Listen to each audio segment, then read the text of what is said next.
Good evening, winners. Welcome back to another fantastic episode of Mr. Plays, where we continue with our Gears of War franchise. Go ahead and we're going to watch this recap real quick.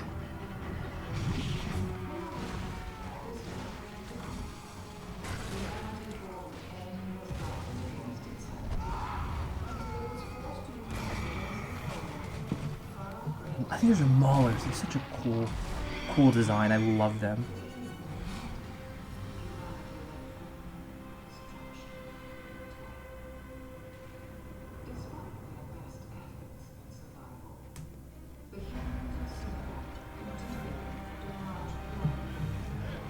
So I know I've said this before, Gears of War is one of my favorite sci-fi franchises out there. If we're talking science fiction as a total genre, I do prefer human expansion or human fighting an alien race of some sort, and it would go if you were going to rate them all. It would be the Starship Troopers franchise book, movies, CG movies. After that, it would be followed closely by Resistance, Gears, Killzone, Halo, as my overall favorites, based on just what I enjoy as a genre and what they are always covering, because it's I like this in Starship Troopers because it shows the success of a dystopian society and a totalitarian government. This is gonna be really topical. It does show the success of a dictatorship and how that can actually be, even though there's some levels of democracy in those, but it is still at least totalitarian to say the least. But yeah, we're going to be back in Gears 2. I'm a little bummed this didn't get the update love that Gears 1 got, because there are points in this one, this is my second time going through it. I had an audio problem, and I was like, oh, I'll be fine. It wasn't fine. So, you guys are going to get the fixed version.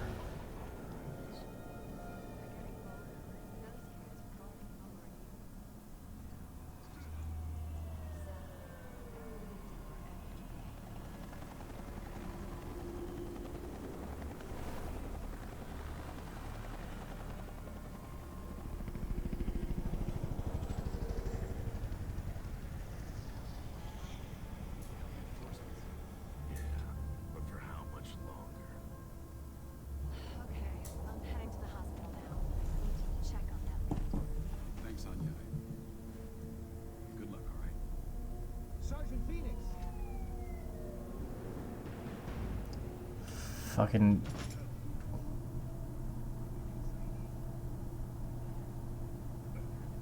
yep. No, we're gonna train the rookie.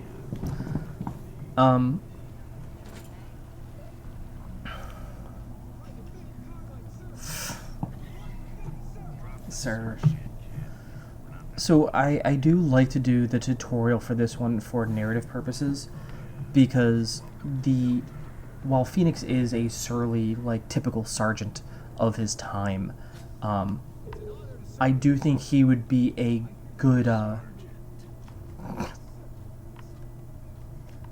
fucking love that. A lot of sergeants are very much like that. They're a little, they're very gruff, and they are not sirs.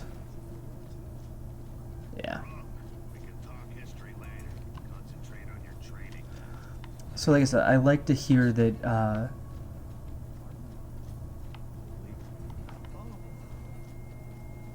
yeah, I like that. That's really good.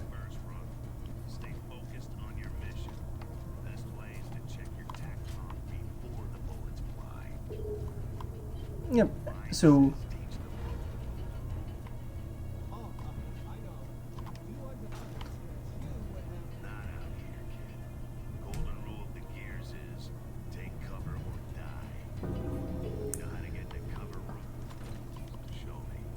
So I think Fenix, while he might complain or he might be a huge, this would be bothersome to him, at the very least, he would do it, and he would do it well, because you don't want somebody out there with you who isn't trained and doesn't feel comfortable. It helps you kind of learn with them.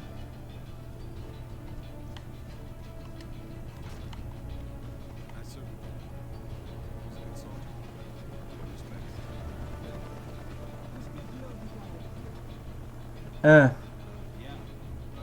he actually just took a bullet to the face, kid. Marcus, check this shot.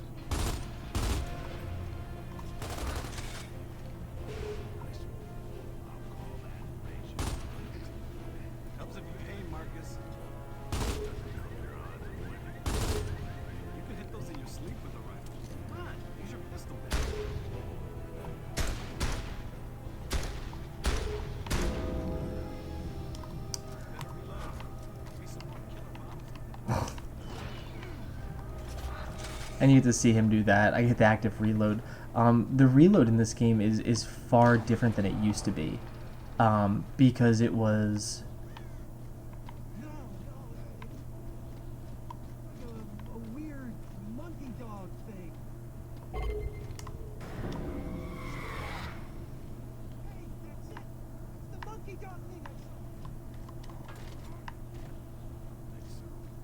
I don't think we fired a single shot.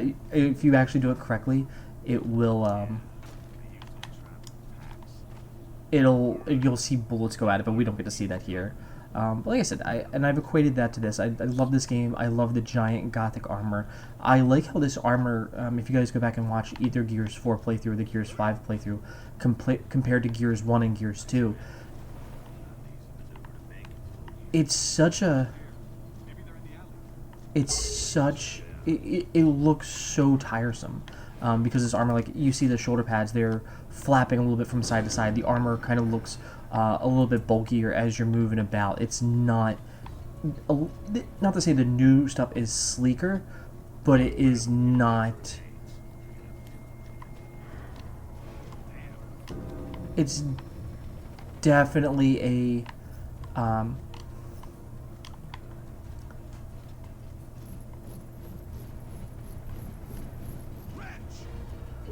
It's definitely like, yes, I had a bone for it.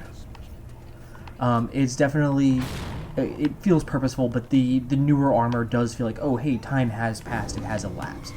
If you've ever seen somebody wearing full sappy gear in the military, like it definitely flies around, and you'll be running and like you'll have the crotch flap and the shoulder pads, and it feels like it doesn't fit half the time.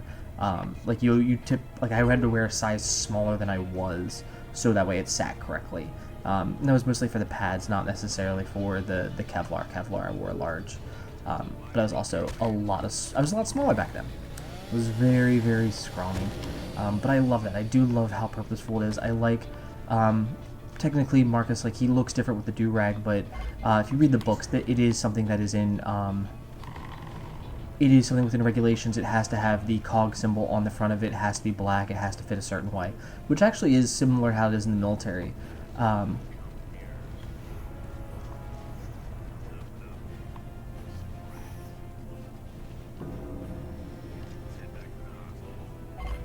It is one of those things where you think about the military. Like the military, you've got people who can wear boonie hats.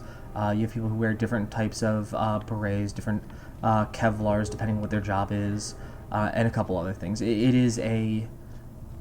is allowed to be variation depending on who or what you are, especially if you guys see, if you see something like the Green Beret or Delta or Air Assault Airborne, anything like that.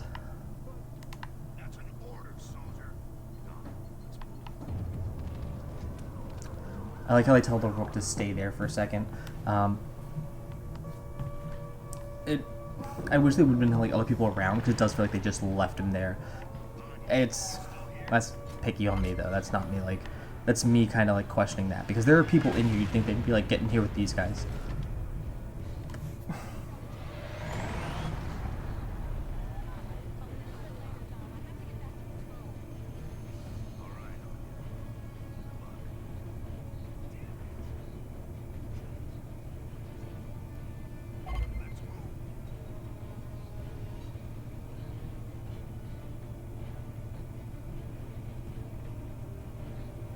Alright, let's go, Jack.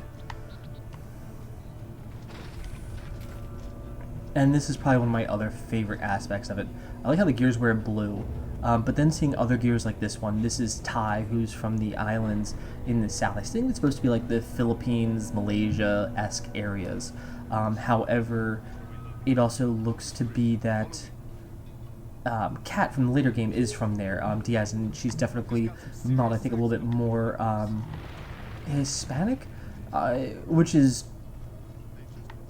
And then they talk about like there are other islands where they look a little bit different, but his is definitely more like either Aboriginal or I almost want to say Mayan, but then again that would be the Hispanic or the Southern American. It's so fantastic, and I love that huge plate that he has, and how is like he's rammed into somebody with that. Oh, they have Rustlung. That's right. Rustlung is what you got in the early part of the other game with the helmets are supposed to filter out.